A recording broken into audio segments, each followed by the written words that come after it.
तो आपने blogger.com तो सीख लिया, हमने ये भी देख लिया कि डिफरेंट तरीके से मार्केटिंग टैक्टिक्स को यूज़ करते हुए एक अच्छा ब्लॉग किस तरह लिखा जाता है। लेकिन एक चीज़ इस ब्लॉग के सेशन को ख़त्म करने से पहले मैं आपको बताना चाहता हूँ कि एक अच्छा ब्लॉग बनाने के लिए चंद टिप्स हैं जिसको आपने जहन में रखना है। तो आइए सेशन के अंदर उन टिप्स के ऊपर थोड़ी सी नज़र डालते हैं और ये टिप्स आप याद रखिए, और जब भी आप अपना ब्लॉग बनाने लगे हैं या किसी क्लाइंट के लिए ब्लॉग बनाने लगे हैं तो इन टिप्स को यूज़ कीजिए ताकि ज़्यादा से ज़्यादा रीच आपके ब्लॉग की हो सके। तो आइए सबसे पहले टिप देखते हैं। सबसे पहली टिप है कि you always have to get ideas from the audience. मतलब आप अपने आइडियाज़ जो ब्लॉग के हैं या अपने जो कंटेंट आप ब्लॉग के ऊपर पोस्ट कर रहे हैं उसके आप आइडियाज़ लें अपनी ऑडियंस से। यहाँ मैं आपको एग्जांपल देता हूँ एप्पल कंपनी की। एप्पल कंपनी का नाम सुना है आपने? आप में से कई ऐसे लोग कि जो ये ट्रेनिंग ले रहे होंगे उनकी जेब में एप्पल का मोबाइल फ़ोन भी होगा। एप्पल कंपनी पूरी दुनिया में काफ़ी अरसे तक मशहूर रही है कि वो अपनी प्रोडक्ट्स बेस करती हैं और डेवलप करती हैं based on the feedback from the customers. यानी कि एक कस्टमर्स फीडबैक दे रहा होता है, लेकिन भाई कस्टमर फीडबैक कहाँ देता है? एप्पल डायरेक्टली आपको तो नहीं जानते कि आप पाकिस्तान में एक शहर में बैठे हुए हैं और आपका फीडबैक क्या है एप्पल को कैसे पता लगेगा? आप अपना फीडबैक लिख रहे होते हैं, पोस्ट कर रहे होते हैं यूट्यूब के ऊपर, फेसबुक के ऊपर, डिफरेंट फोरम्स के ऊपर, और एप्पल के लोग उन फीडबैक्स को पढ़ रहे होते हैं जिसकी बेस के ऊपर अपने प्रोडक्ट को वो चेंज करते हैं, अपने प्रोडक्ट के अंदर इनोवेशन लेकर आते हैं। इसी तरीके से जब भी आप एक ब्लॉग बना रहे हैं तो पहली बड़ी इंपॉर्टेंट टिप है कि आप अपने ऑडियंस से ये पता करें कि ऑडियंस बेसिकली चाहती क्या है और टिप्स लें, ऑडियंस से बात करें। इसी से साथ जो सेकंड पॉइंट है वो भी इसी के साथ अटैच्ड है। सेकंड पॉइंट है कि know audience better than themselves. यानी कि जब आपने टिप्स ले ली ऑडियंस से और आपने उनकी कॉन्वर्सेशन को वॉच कर लिया तो अब आपको ये पता लग गया कि आपका ऑडियंस जो है वो चाहता क्या है। यानी कि ऑडियंस से मुराद है वो लोग कि जो आपको ब्लॉग को पढ़ रहे हैं। आपने कंटेंट को पोस्ट किया अपने ब्लॉग के ऊपर, लोगों ने उसके ऊपर कमेंट्स किए और अब आप उन कमेंट्स को आप पढ़ रहे हैं। उन कमेंट्स को पढ़ने के बाद आप लोगों के साथ डिस्कशन कर रहे हैं, इंटरेक्ट कर रहे हैं। इंटरेक्शन से होगा क्या कि आपको अपने रीडर के बारे में पता लगेगा, तो आपको टिप भी मिल गई अपनी ऑडियंस से और आपको अपने रीडर के बारे में पता भी लग गया, ताकि next time in the future आप वो वाला कंटेंट पोस्ट करें अपने ब्लॉग के ऊपर कि जो ज़्यादा से ज़्यादा लोगों तक पहुंचता है और लोग उसको पढ़ना पसंद करते हैं। थर्ड टिप है क्रिएट एन ईमेल लिस्ट। दोस्तों, जब भी आप फ्रीलांसिंग का काम कर रहे हैं या इवन अपना कोई ब्लॉग रिलेटेड आप काम कर रहे हैं तो अपनी ये हैबिट बना लें कि आपने हमेशा ईमेल लिस्ट को मेंटेन करना है। अच्छा भाई, वो कैसे होती है? अब आपने कमेंट्स के अंदर लोगों से बात कर ली। जब आप लोगों से बात कर रहे हैं तो आस्क फॉर देयर इन्फॉर्मेशन। कोई इसमें हर्ज नहीं है। आप उनसे कहें कि भाई आप मुझे अपना ईमेल एड्रेस दें और मैं ईमेल एड्रेस के ऊपर आपके साथ कम्युनिकेट करूंगा और इन द फ्यूचर जो भी कंटेंट पोस्ट कर रहा हूँगा उसके ऊपर आपका फीडबैक जो है वो मेरे लिए बड़ा इंपॉर्टेंट है, तो मैं आपसे बात किया करूँगा। जब आप ईमेल लिस्ट बना रहे होते हैं तो ईमेल लिस्ट का फ़ायदा ये होगा कि उस ईमेल लिस्ट को यूज़ करके आप जब भी कोई नया कंटेंट ब्लॉग के ऊपर पोस्ट करेंगे तो आप उस ईमेल लिस्ट को यूज़ कर सकते हैं मार्केटिंग पर्पसेस के लिए। यानी कि वो ऑटोमेटिक ईमेल आप भेज सकते हैं उन तमाम लोगों को कि जो आपकी ईमेल लिस्ट में एडिड है। तो ईमेल लिस्ट जो है उसकी बनाने की हैबिट जो है वो आप लोग डाल लें। चौथी टिप है love current readers more than new readers. आपने अक्सर सुना होगा कि जो आपका एग्जिस्टिंग कस्टमर होता है वो हमेशा बेहतर होता है नए कस्टमर से। उसकी वजह ये होती है कि नया कस्टमर लेने के लिए आपको पैसे लगाने पड़ते हैं, टाइम लगाना पड़ता है और आपको पता नहीं होता कि नया कस्टमर कोई इफेक्टिव आएगा भी या नहीं आएगा। इसी तरीके से ब्लॉग के ऊपर भी हमेशा कोशिश कीजिए कि जो आपके करंट रीडर्स हैं उनको जहन में रखिए पहले और नए रीडर्स को सेकंड प्रायोरिटी के ऊपर रखें। उससे होगा ये कि जब आपके करंट रीडर्स आपकी पोस्टिंग के साथ या आपके कंटेंट के साथ खुश होंगे तो वो उसको ज़्यादा से ज़्यादा पढ़ेंगे, ज़्यादा से ज़्यादा शेयर करेंगे और जो नए लोग हैं वो ऑटोमेटिकली पुराने लोगों के साथ अटैच होकर आपके ब्लॉग के ऊपर विजिट करना शुरू कर देंगे।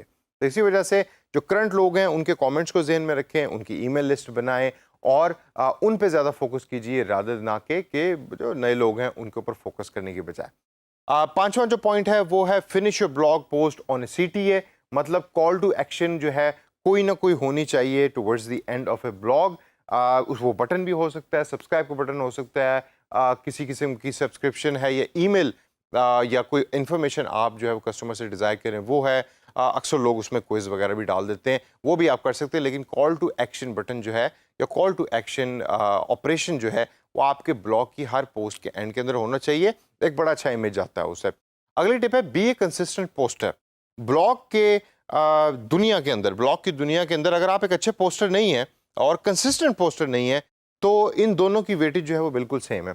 अच्छी पोस्टिंग अगर आपकी नहीं है तो लोग आपके कंटेंट को पढ़ना छोड़ देंगे, लेकिन अगर आप कंसिस्टेंट पोस्टर नहीं है, अच्छे पोस्टर हैं लेकिन कंसिस्टेंट नहीं है, तो फिर भी लोग आप लूज़ कर देंगे अपने ब्लॉग से। तो इस वजह से अच्छे ब्लॉगर भी आप बने, यानी कि अच्छा कंटेंट भी पोस्ट करें, और साथ साथ आपको कंसिस्टेंट होना भी बहुत ज़रूरी है कि आप डेली जो है या वीकली, बल्कि मैं वीकली नहीं कहूँगा, आपके स्टार्टिंग केस के अंदर मैं आपको कहूँगा कि आप डेली अपने ब्लॉग को अपलोड करें। मैं कई ऐसे लोगों को जानता हूँ जिनका ब्लॉग डेली दिन में 10 से 15 दफ़ा अपडेट हो रहा होता है। उसकी वजह है कि जो उनका यूज़र है ना, वो एग्जिस्ट कर रहा होता है ब्लॉग के ऊपर सारा दिन।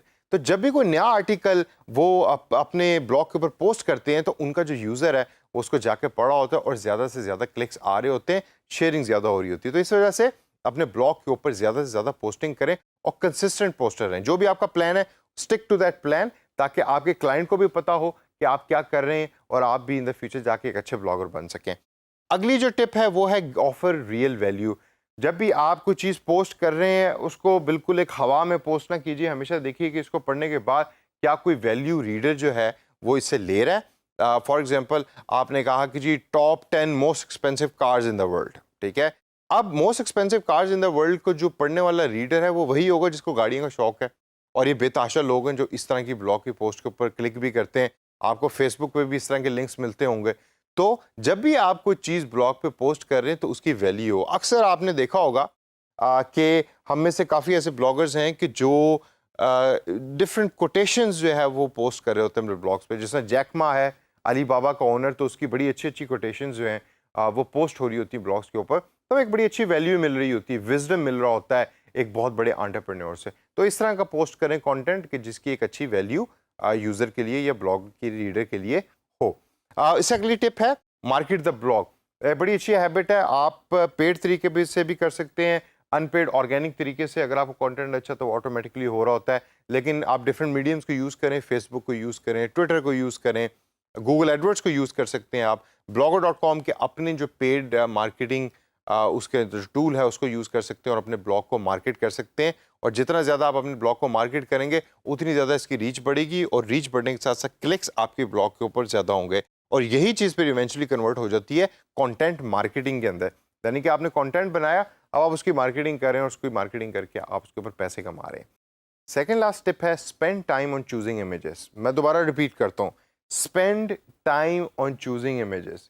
ये जितना भी ज़्यादा आप इसके ऊपर एम्फेसिस डालें वो कम है। जब भी आप ब्लॉग बना रहे हैं, ब्लॉग की एक अच्छी खसूसियत ये होती है, एक अच्छे ब्लॉग की, कि उसके अंदर जो कंटेंट बड़ा खूबसूरत तरीके से प्रेजेंट होता है और उसके अंदर इमेजेस बड़े प्यारे प्यारे होते हैं। तो हमेशा जब भी आपने ब्लॉग बनाना है तो इमेजेस जो उसमें आप डाल रहे हैं वो रेलिवेंट हो और वो क्लियर इमेजेस हों। क्लियर इमेजेस होंगे क्योंकि ज़्यादातर हम में से ब्लॉग की जो पोस्ट होती हैं, लोग पढ़ते बाद में उसको स्किम थ्रू पहले करते हैं, ऊपर नीचे स्क्रॉल डाउन करके। तो अच्छे इमेजेस होंगे, उसकी अट्रैक्शन ज़्यादा होगी ब्लॉग पोस्ट की। और लास्ट पॉइंट है become a Panchi title hero. जी हाँ, अगर आपके ब्लॉग पोस्ट का टाइटल अच्छा नहीं है तो आपका ब्लॉग कभी भी अच्छे तरीके से ना रीच उसकी अच्छी होगी, ना उसकी रीडेबिलिटी अच्छी होगी। तो अच्छे बड़े इंटरेस्टिंग किस्म के टाइटल बनाइए, कैची किस्म के टाइटल बनाइए। लेकिन दोस्तों, मैं पर्सनली ना आपको यहाँ एक सजेशन दूंगा, कभी भी इररेलेवेंट टाइटल ना बनाएं किसी पोस्ट का। आप अक्सर देखते हैं फेसबुक के ऊपर या गूगल पे आपको डिफरेंट आर्टिकल्स के लिंक्स नज़र आ रहे होते हैं, लेकिन जब आप उस पर क्लिक करते हैं तो उसमें से कुछ और इन्फॉर्मेशन निकलती है। इस तरह ना कीजिए, एक अच्छी रेलेवेंट किस्म का टाइटल बनाइए, लेकिन अट्रैक्टिव टाइटल हो। टाइटल अच्छा होगा, लोग उसको देख कर उस पर क्लिक करना पसंद करेंगे। जैसा मैंने भी एग्जांपल दी थी, top 10 most expensive cars in the world. अब मेरे नज़दीक अगर मैं गाड़ियों का मुझे शौक है तो टाइटल जो है वो इंटरेस्टिंग है and I will click on that. लेकिन इससे बड़े बड़े अच्छे अच्छे टाइटल्स और भी हैं जो आप इंटरनेट पर सर्च कर सकते हैं और एग्जाम्पल आपके सामने होंगी। तो दोस्तों, ये वो चंद टिप्स थी जो एक अच्छा ब्लॉग बनाने के लिए आपकी मदद करेंगी और आपको हेल्प करेंगी। अब जब फ्रीलांसिंग की दुनिया में आप क्लाइंट के लिए ब्लॉग बना रहे हैं या आप अपना ब्लॉग खुद बना रहे हैं, तो इन टिप्स को आप जहन में रखिए और इस तमाम नॉलेज को जो हमने इन सेशंस के अंदर लर्न किया ब्लॉग्स के रिलेटेड, उसको आप जहन में रखें, उसको प्रैक्टिस कीजिए और practice makes the man perfect.